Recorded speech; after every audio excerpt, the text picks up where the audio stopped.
You hear something a lot about change, and that is that people don't change because they're too lazy. Well, I want to go to bat for the lazy people for a second, because I think that what looks like laziness is often exhaustion. Let me tell you about a fascinating study in psychology. So picture the scene. Some students come into a lab, and it smells amazing. Somebody's just baked fresh chocolate chip cookies. And in front of them is a table, and on the table are two bowls. And one of the bowls has the fresh baked chocolate chip cookies. The other bowl has a bunch of radishes. Now, some of the students are asked to eat a couple of the cookies, but to leave the radishes alone. Another group of students is asked to eat several of the radishes, but to leave the cookies alone. Now, while these radish eaters are sitting there nibbling on this rabbit food, the researchers go out of the lab. They're trying to induce temptation. They're trying to see, will these radish eaters sneak a cookie? It's kind of sadistic when you think about it. But the radish eaters are strong. They resist the cookies. Not a single one of them sneaks one.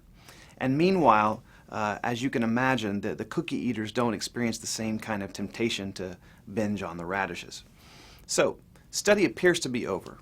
And then both groups are asked to go on to a second step that doesn't appear to be related.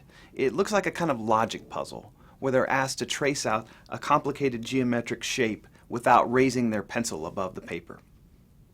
Unbeknownst to them, this task was designed to be impossible. Can't be done. The researchers simply wanted to see how long they would persist in a difficult task. Well, so the cookie eaters, they try, and they try, and they try, and they go on for an average of 19 minutes trying to solve this impossible puzzle. The radish eaters, they last on average 8 minutes. Why this huge gap? Well, the answer may surprise you. The radish eaters ran out of self-control. After they were reining themselves in, resisting those cookies, they didn't have enough energy left to rein themselves in to keep doing a frustrating task. And this is something that psychologists have proven again and again. Self-control, in the broad sense of the term, meaning any time we're really monitoring our own behavior carefully, is exhaustible. That helps to explain some common things we all experience, like when we're at work and it's been a really hard day and we come home and we're more likely to snap at our partners or to eat more than we should. Now, here's why all of this matters for change situations. Because in almost every change situation, what we're doing is we're substituting new, unfamiliar behaviors for behaviors that are older and more comfortable. And that burns self-control. So think of your morning routine, for instance.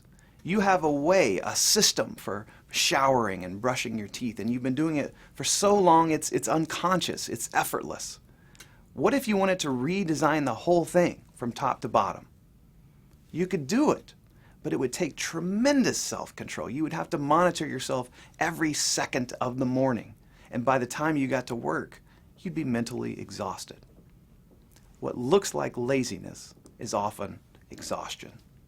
Change simply wears people out. Even well-intentioned people will simply run out of self-control after a while. To learn more about this very interesting research in psychology, come pay us a visit at fastcompany.com/Heath.